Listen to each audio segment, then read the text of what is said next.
Philip to Evelyn, 8 July 1944. My darling Ev, tonight is the first night I am spending in camp since the 5th. I went on pass on the evening of the 6th and returned midnight yesterday. Your letter of the 25th June came on the 5th, just before I took off, and 3 more letters arrived this afternoon. They are those of the 26th and 27th and your V-mail of 30 June. There was also a most welcome letter from the Limey. Your information about his being in on the invasion and coming back to England tallies with what he tells me in his short letter. He wants me to arrange a meeting. I don't have to tell you how eager I am to do so, sweet, but you'd be surprised at the difficulties you run into in trying to do so. However, I shall do my best to arrange it. Before I proceed to answer your letters, page 2, darling, and I may not get around to that tonight, I want to tell you how I spent my pass. I went into town with Sergeant Hazelton and another sergeant, the 3 of us chipping in for the cab. It was a beautiful, cool, sunny evening, and the ride through the countryside was a treat in itself. We arrived at 6 o'clock and had an hour to kill before we could get supper, so we adjourned to a convenient pub. That is, Sergeant Hazelton and I. The other fellow had to catch a train, and we had dropped him at the station. The sergeant and I are old friends, having had quite a bit of business with each other for the past 11 months. He works in the finance department. So between a nice congenial conversation and a whiskey and 4 ales apiece, we managed to do away with that hour very pleasantly. It was page 3, just 7:05 when we strolled across High Street to the Cups Hotel. There, in a large second-floor dining room, we were seated at table with 2 other GIs and served a most delicious meal. Creme julienne, a creamy spicy soup, lobster salad, coffee, and compote for dessert. This was the first time I had ever tasted lobster, and I found it delicious. The compote was stewed strawberries and currants in a thick vanilla sauce, and it was every bit as good as it sounds. Hazelton had a date to take his girl to a dance and asked if I'd care to go. I told him I wanted to visit some friends, but that I might stop up later in the evening. Accordingly, he went off to his girlfriend's place, and I went looking for a phone. I called Bert's place to find out if he were at home. He was, and when he told me to come over, I snared a cab and went. Evelyn is still, page 4, abed. She is feeling and looking fine now, but her legs have failed her. She can't move a step away from the bed. The doctor says she probably strained the muscles in her legs, but that she'll be okay in a couple of weeks. I gleaned a few statistics during the course of my visit. They were married in June 41. Bert is 28 years old and Evelyn is 23. My impression had been that they were somewhat older. Evelyn is much prettier than I had first thought. Her face was red and somewhat bloated when I first saw her, but she is really nice looking, as I'm just beginning to realize. Rita showed me a bathing suit picture of her taken before she became pregnant, and I was surprised to see that she wasn't the fatty I supposed her. Looking at the picture, I was reminded of Anne Furr. She is built just like her. Bert is the typical proud, page 5, papa. In spite of his artificial indifference to the bigger bugger, one can see with half an eye that he's crazy about the kid. Nigel Keith is a good-looking boy, they tell me, I don't know, and is thriving on a half-and-half diet of mother's milk and a cow milk, sugar, and water mixture. Some of the things they do don't look right to me. The diet is only one. They still use the old-fashioned three-corner, one-pin method of diapering and ridicule the four-corner, two-pin style that a friend showed them and that we used on the pumpkin. They are trying to get some Pyrex glass bottles, but they are unobtainable. I was wondering if you have any that you could possibly spare, Chippy. I know they would be grateful for them. Please send them along as soon as possible if you can get them, sweet. If you have none but can buy them, do so. They, page 6, have treated me as one of the family, and I'd like to repay their kindness any way I can. Evelyn was full of questions about you and Adele. I showed her some of the snapshots, and she complimented them highly. Bert took a good look this time, and this time made the appropriate remarks. Altogether, it was a very pleasant evening. I took my leave about 10:30, not wishing to keep them up past their accustomed bedtime. Almost forgot to mention that Bert's mother came up from London to stay with them. Her purpose was twofold. She helps with the baby and the housework, and she is out of range of the flying bombs, which she says gave them a very bad time of it. The next part is censored. Don't you worry on my account, though, sweet, because I have no intention of going to London, nor will... Page 7, while the danger persists. Where was I? Oh yes, I was just leaving the Wolfs. Note spelling. Although it was 10:30, the sun was still high and I wasn't the least bit sleepy. I decided to go to the dance. It was a big affair, a benefit for Salute the Soldier Week.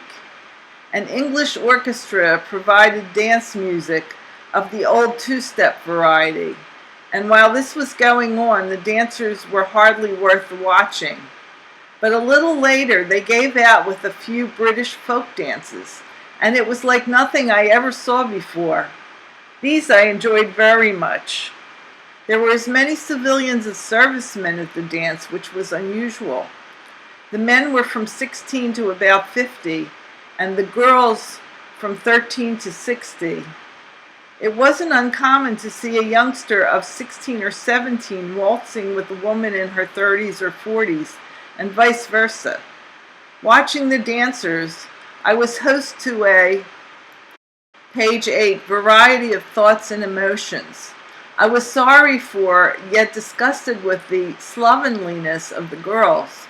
I know full well how difficult it is for them to get proper clothes and cosmetics, but it seemed to me they could have made a better appearance in spite of their handicaps.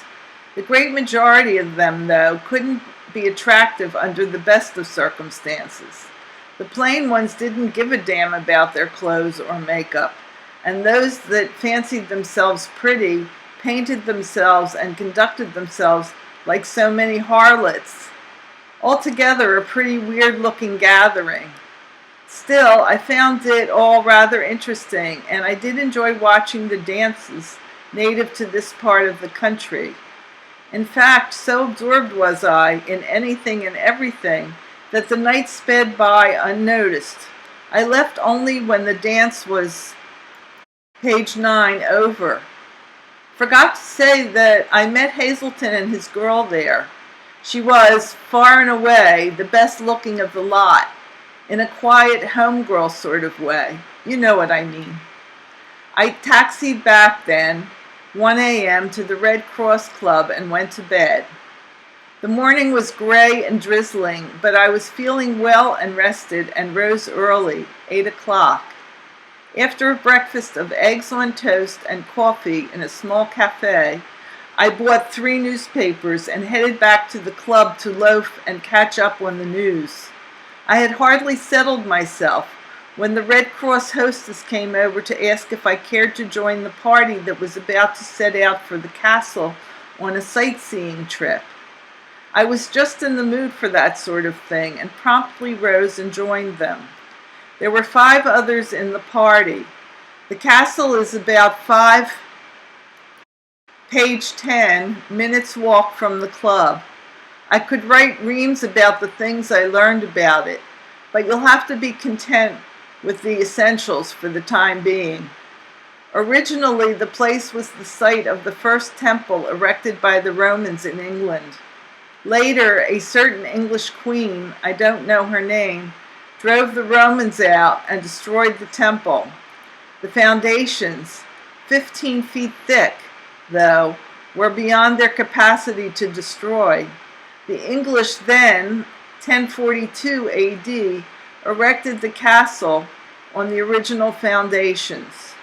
It is a massive thing made entirely of stone, and one marvels at the patience and back-breaking labor and engineering knowledge that is innate in the structure. Up to a few centuries ago, the castle has had a bloody and interesting history, and I wish I could remember it all. A very, page 11, congenial old fellow showed us around and told us the history of the castle and the town of Colchester, which is built entirely on the original site of the first Roman colony in England. It is an interesting fact that during the Blitz, every bomb that fell in or near the town unearthed some relic of antiquity. So you can imagine what lies underneath the rather drab, modern, town of Colchester. We spent a very intriguing 2 hours in the castle, and I wasn't a bit sorry I had come. Here again, Chippy, I wished you were along. It happens every time I see something interesting or good to look upon or listen to. I think maybe I love you, huh? On the way back to the club, whom should I run into but Red? He was, page 12, in town on a pass, but was heading back to camp to keep a date he had that evening. We gabbed a while until he caught his bus, and I went back to the Cups Hotel for lunch. It was too early, and I had about 3/4 of an hour to wait, so I parked myself in a nice comfortable chair in the lobby and proceeded to read the newspapers I had bought earlier. The Russians still seem to be making good headway, and at this writing are on the approaches to Baranovichi. That's where my father's sister and her family live. When 1 o'clock rolled around, I went upstairs to the dining room and lunched on a plate of tongue, ham, lettuce, scallions, etc. For dessert, rhubarb pie and coffee. Then I went to the movies. At the head gate, I saw True to Life with Dick Powell, Mary Martin, Franchot Tone, and Victor Moore. Page 13. It was a comedy with a few songs thrown in. I liked it. The other half of the double feature was Saludos Amigos, Walt Disney's Pan-American goodwill film. This was also highly entertaining. I especially liked the Latin American rhythms of the incidental music. After that, I went across the street to the Playhouse to see Desert Song and enjoyed it very much. I don't think Irene Manning will go very far. She has little allure and a too thin soprano voice. Her costumes were lovely, however, and showed her off to the best advantage. Dennis King is very good looking and is possessed of a commendable, if not remarkable, singing voice. The charm of the picture, though, lay almost entirely in its sheer beauty of locale, costumes, and photography. After the cinemas, I went to the Wolf's again. Evelyn was feeling much better, page 14, and was all prettied up. I hung around for a few hours, ate supper with Bert and Rita, mushrooms with egg and spring onion omelet, tea, cake, etc., and headed back to camp about 11 o'clock. That was my pass, and I can truthfully say I had a good time. Well, baby mine, I consider I have said enough for today. It is late and I'm tired and sleepy. I have a big day coming up tomorrow, but I'll try to answer your last 3 letters in the evening. Hasta mañana then, sweet Chippy. You know I adore you. If the pumpkin doesn't know yet that I feel pretty much the same way about her, she will someday. Until then, I remain your devoted Phil. P.S. My love to all. Email from Max Brown, Phil's cousin, to Phil, 8 July 1944. Howdy, Phil. Received your address from Sid, and I don't know if I'm using your right rank or not, but I hope you get this letter. I hope this letter finds you in the best of health and spirits. I'm feeling fine and in the best of health and spirits. Well, I wrote your CO a letter to try and get in touch with you. If I succeed, I'll be seeing you in around a week or so. Well, if you don't know the good news by now, I'll tell you. My wife is going to have a baby. That is what we both wanted when I was ready to leave the States. It took us quite a long while to make our mind up, but we did. Well, how do you like England? I had quite some experiences here. This beer here is warm and terrible, and by now I should have acquired a taste for it, and I did. I can drink it like water. There isn't much scotch here, and when we get a chance, we buy it for whatever it costs. When they have it in the pubs, it costs us £1.06 a shot, and that is like 30 cents in American money and is plenty cheap. I was surprised to see how the kids and the girls live here. It is an experience, and if the girls in the States were here, then they would not kick like they are doing home. Some of these girls here are no good, and they flock around our billiards like they are waiting for something. They are, in a way, and these fellows in our company take good care of them. Well, there isn't much more to say, so I'll close with lots of luck and hoping for a quick victory so we can all get home where we belong. Write me as soon as possible. Love, Mickey.